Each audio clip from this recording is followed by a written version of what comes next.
So I've created this video so you can learn how to calculate your astrological transits. I've written all about the astrological transits and how to calculate them and why we calculate them in Cosmic Journal. But it's come to my attention that it isn't that easy to actually do. It is easy, but like if you had never used a screwdriver and you were going to put together an IKEA bookcase, you probably would find that difficult. So I'm going to show you the tools that you need to calculate your transits. The first tool, well, not the first, one of them, is a horoscope. Now you can get free horoscopes online from astro.com, or you can ask me to draw one up for you, or you can learn to calculate your own horoscopes by taking part in one of the courses at Fishtail School of Mystical Arts. And if you did join one of these courses, there's lots of them on astrology, on tarot, and I Ching and dreams. If you did join one of these courses, you can contact me as much as you need to until you have totally mastered the techniques. So anyway, these are horoscopes. And so you can get free ones online, and they'll be generated by a computer, so there'll be sort of sharper angles and on A4. And you can get those from astro.com. There are other places, but astro.com is my favourite. So these horoscopes are all drawn ones. So these, generally, all horoscopes have a similar structure. So this is the horoscopes. These are horoscopes of Prince Philip and Queen Elizabeth. And as you can see, by just even looking at these lines, that clearly the planets are at different angles because they were born on different days and at different times. And this is Priscilla Chan and Mark Zuckerberg's, their horoscopes. And again, you can see that the planets are in different places by the angles that they form. For today, though, we're going to use the horoscope of King Henry VIII. So, and this is in Cosmic Journal as well. So, King Henry VIII's horoscope, as you can see, the outer ring shows the constellations, Aries, Taurus, Gemini, Cancer, all the way around, so on. The middle ring shows the planets, and here you can see the middle ring shows the planets and the degree that the planet is at in the constellation. This one also includes the constellation in the middle ring, but often they don't include the constellation in the middle ring. And then the inner ring is where we see the angles that the planets are making to each other. You only need the information from this middle ring and outer ring, and then you write that in a list of everything in the middle ring. Here we go. This is the list of astrological data in relation to the constellations. So if you see, there's the Sun at 15 degrees Cancer, and there's his Sun, 15 degrees Cancer. It just makes it easier to read there. So once you've got your list, you want to go to the ephemeris. Again, you can get a free ephemeris online. You want the ephemeris for this year, for your year, for the current year. This is an ephemeris for 50 years. This is, you can get an ephemeris as well for just the 1 year. As you can see, when you get one for 100 years, they go like that, but I still think it's worth having a copy that you can touch. But this is the 50-year one, and we're going to look inside the ephemeris. This is inside the ephemeris. What do you see? Oh my goodness, look at all those tiny little numbers. That is what normally puts people off. They go in there and I can't understand that. So let me show you what these tiny numbers are, okay? So as you can see, I need glasses for it. You may or may not need glasses, but eventually I bet you'll need glasses for it because it's that tiny. So the planets in your natal horoscope are a snapshot of the moment you're born. And the planets in the ephemeris are a table of their continuing movement. And as they continue to move, there are times that they join up with a place in your horoscope. And that's what I'm going to show you. That's what a transit is. That's what we're going to calculate. So we go back to the horoscope,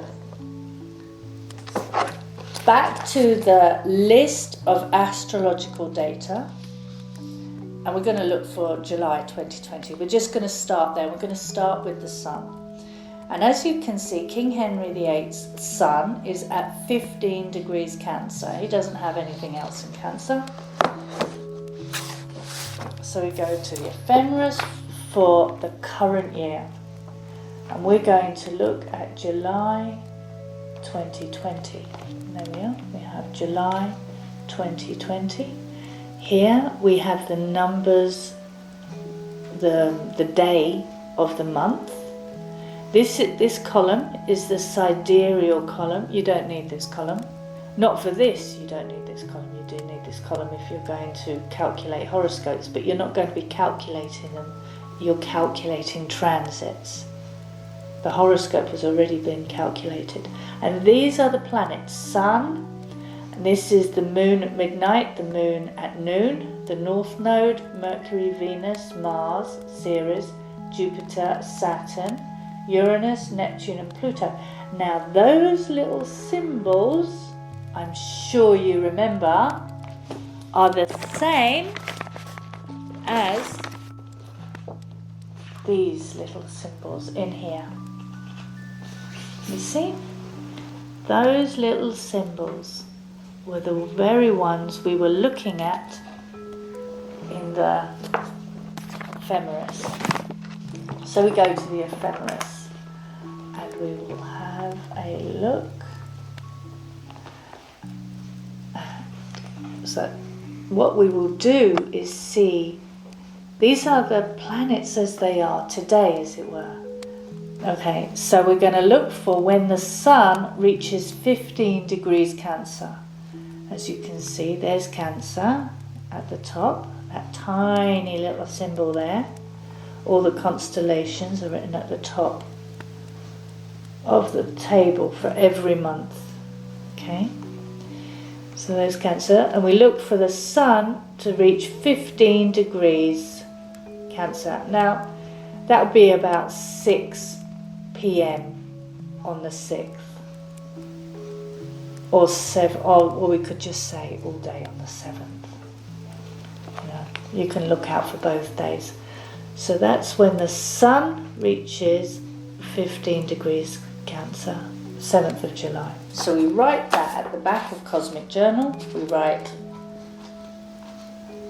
Sun Transit, conjunct Sun Natal, and we write the date, and then we go into Cosmic Journal under the page of transiting Sun, natal Sun, and we read the little verse. Okay, now and for all the planets there's a good description of what to expect, and then you write in on the 7th of July, you write, oh, did I notice anything that verse reminded me of? So let's say you want to find more transits, so you look again at King Henry VIII's astrological data. He doesn't have anything else in Cancer. He has Mercury in Leo at 7 degrees Leo. So we look for the sun, and we see that the sun reaches 7 degrees Leo because Mercury is at 7 degrees Leo. Go all the way down, see, that's the new constellation, 7 degrees on the 30th of July. So we go back to the book, we write at the back, 30th of July, Sun transit conjunct Mercury natal, and then we go back to the page, Sun transits, and we look for where Sun transits natal Mercury. We read the little verse, we write whatever is in it on that day. So we look in here for Mercury. Let's say you want to look for Mercury now. So this is the column for Mercury. We see that Mercury starts July at 9 degrees Cancer. King Henry VIII's sun is at 15 degrees Cancer. Mercury conjuncts 15 degrees on the 27th of July, 15 degrees Cancer. So we write that at the back of Cosmic Journal. We turn to the page of Mercury transit. Now this book also mentions about the general thing to expect. And then Mercury transit conjunct Sun natal. And so you write in there what you're feeling that day.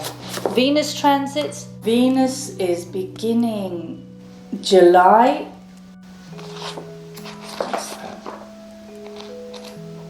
King Henry VIII has Venus at 1 degrees Gemini and Jupiter at 24 degrees Gemini. So we'd look down the column for Venus, and as you can see, Venus began at 6 degrees. So it means if we look back, King Henry VIII's Venus is at 1 degree. So when was Venus at 1 degree? Well, it's been retrograding for months. And Venus, you see, April 2020, was at 1 degree Gemini on the 5th of April. There, you see. So we've missed King Henry VIII has missed his Venus transit conjunct Venus for this year, but it will come around next year. And so instead we're going to look for Venus transit conjunct Jupiter at 26 degrees. And there we go, there's 26 degrees. And we look across, and that is the 3rd of August. Okay. So what you will do is write in the back of Cosmic Journal. You read the little verse, you write what you're feeling, and that's it. And that's what you do. And that's how you record everything that you need to record about the transits. And you will notice over time that they have the same kind of effect. Month after month, year after year, and that is what's so interesting. That's how we're going to prove astrology.